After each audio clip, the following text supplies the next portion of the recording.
many complaints.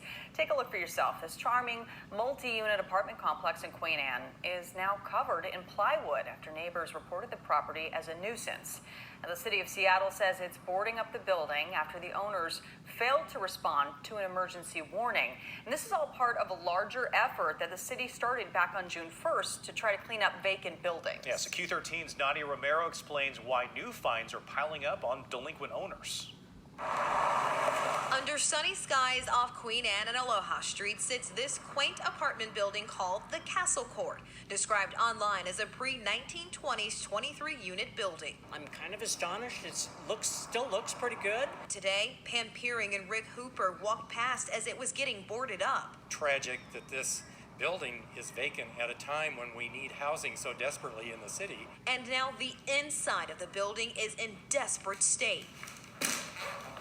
This is video and pictures sent to us by a neighbor who says this vacant apartment was home to at least 60 squatters. Vagrants, neighbors say, were aggressive drug users trashing the place.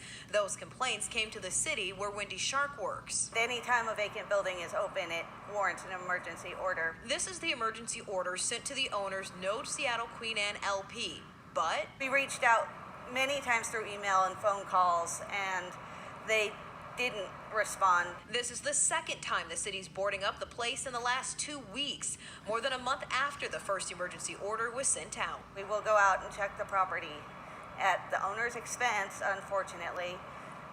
And if the property is secure and there are no violations for 3 inspections in a row, we'll remove it from the list. But this property remains. It's on a long list of properties the city started targeting this month. Along with inspection costs charged to the property owner, it's a fine of up to $1,000 a day for non-compliance. So this property could face up to $24,000 in fines and counting. We need occupied buildings. That's what we need. We need housing for people who want to live in Uptown. Neighbors don't want the building torn down, but cleaned up, renovated, and open for tenants. Hopefully with a little bit of rehab, not much, would make it available for housing again.